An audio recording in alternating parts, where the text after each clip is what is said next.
पूरी पदयात्रा के दौरान 3 सबसे ज्यादा सुने जाने वाले शब्द हैं, वो है अफसरशाही, भ्रष्टाचार और पीसी।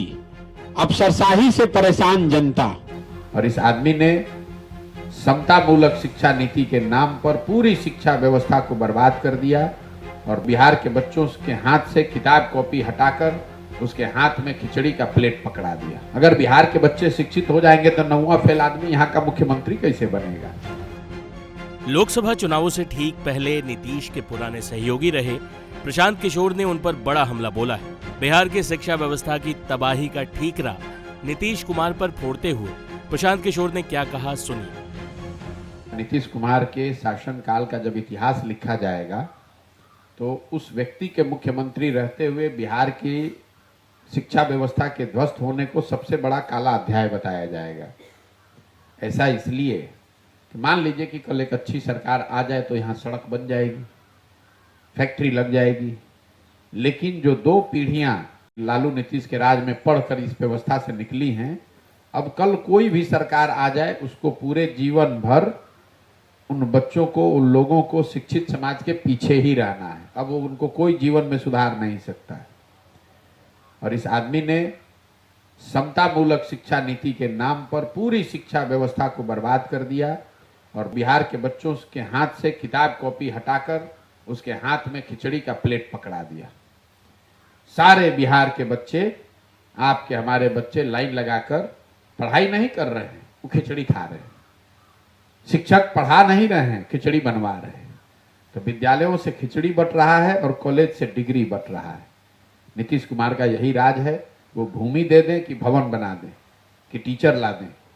इन्होंने पूरी तरीके से शिक्षा की पूरी सोच को ही बर्बाद कर दिया है, क्योंकि इनको मालूम है कि अगर बिहार में लोग शिक्षित हो जाएंगे तो इनको शिक्षित मुख्यमंत्री मानेगा कौन?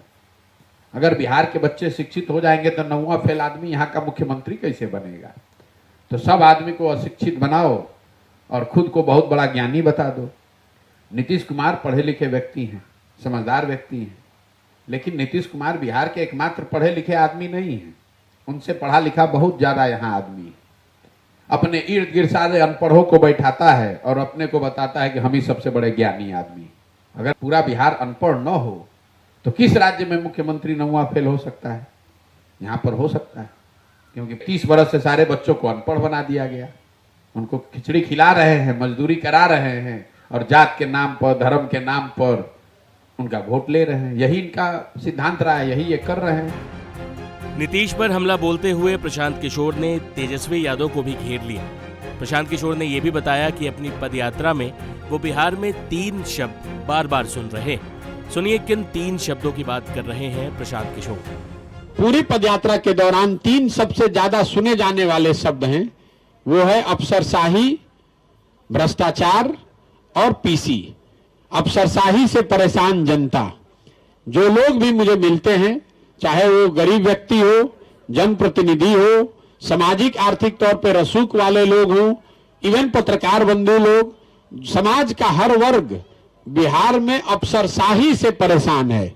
अफसरशाही से परेशान जनता, ये दिन में हम लोग को कई बार सुनने को मिलता है। दूसरी बात भ्रष्टाचार का। सरकार का कोई ऐसा काम नहीं है, चाहे आपको जमीन का रसीद कटाना हो, या आपको पासपोर्ट बनवाना हो, या थाने में FIR कराना हो, समाज में पूरी तरह से इस बात की एक्सेप्टेंस है कि भाई कोई भी सरकारी काम बिना पैसा दिए, बिना घूस दिए आज की सरकार में आप नहीं करा सकते हैं। और तीसरी बात, सरकार की योजनाओं में व्यवस्थित तरीके से काटा जाने वाला पीसी, जो दलाली का नया नाम है बिहार में, पीसी। हर योजना में, चाहे वो योजना केंद्र की हो, राज्य की हो, दोनों की मिलीजुली हो, हर योजना में व्यवस्थित तरीके से पीसी का काटा जाना। तो अफसरशाही से परेशान जनता, बिहार सरकार की सारे ऑफिसेज में, कार्यालय में व्याप्त भ्रष्टाचार और सभी योजनाओं में काटे जाने वाला पीसी, ये 3 सबसे ज्यादा शब्द सुने जाने वाला है। कुल मिलाकर नीतीश कुमार भले ही एक बार फिर बीजेपी के साथ आ गए हों, लेकिन उनकी व्यक्तिगत लोकप्रियता अपने निचले पायदान पर है। प्रशांत किशोर ने नीतीश पर तो निशाना साधा ही, साथ ही लालू राज और तेजस्वी पर भी चुटकी ले ली। टाइम्स नाउ नव भारत डिजिटल की रिपोर्ट।